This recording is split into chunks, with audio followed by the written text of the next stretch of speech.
کہ جب بھی کسی کے ہاں بیٹی پیدا ہوتی تو وہ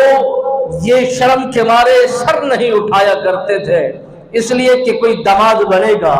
اور کوئی داماد کہلوائے گا، کوئی یہ بات بنے گی، کوئی طنز کرے گا، کوئی تنقید کرے گا، کوئی اشارہ کرے گا، کوئی اس پر بات کرے گا۔ یہ عرب کی زمین پر یہ دستور عجیب و غریب تھا، بیٹیوں کی قدر نہیں تھی، قیمت نہیں تھی، وقار نہیں تھا، ان کے لیے کوئی چار دیواری کا اہتمام نہیں تھا، ان کے لیے کڑے سے کڑے نظام بنائے جاتے تھے۔ جب میرے آقا مولا صلی اللہ علیہ وبارک وسلم سرکار کی تشریف آوری ہوئی تو مالک بے نیاز کے محبوب مکرم محمد مصطفیٰ احمد مجتبی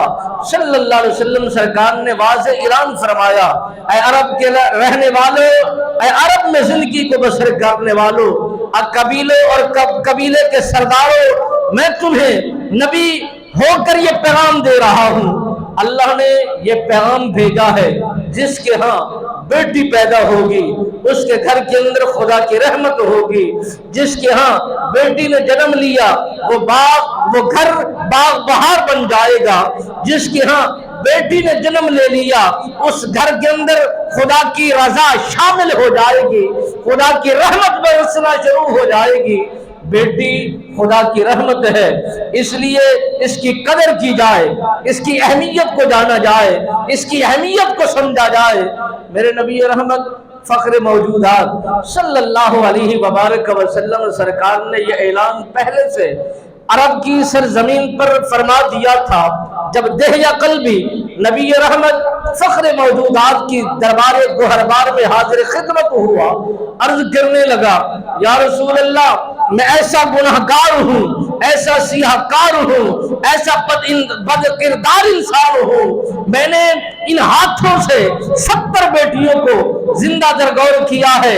اور انہیں قتل کیا ہے، میری کیسے بخشش ممکن ہے؟ میں اللہ کے حضور کیسے کلمہ پڑھ کے دین اسلام کو قبول کروں گا؟ میں تو ایسا مجرم اور پاپی ہوں۔ میرے نبی رحمت سرکار نے جب ان کی زبان حال سے 70 بیٹیوں کے متعلق سنا،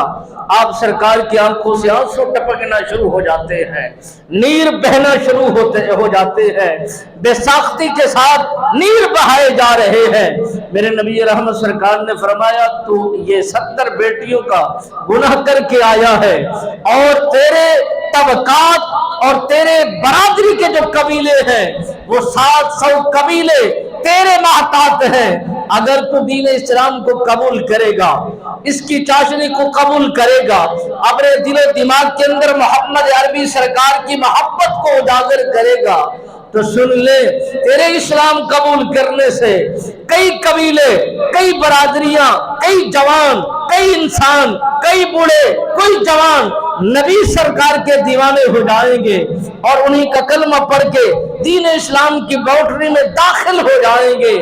تجھے کیا خبر کہ یہ تیرے کام کرنے سے تجھے کتنا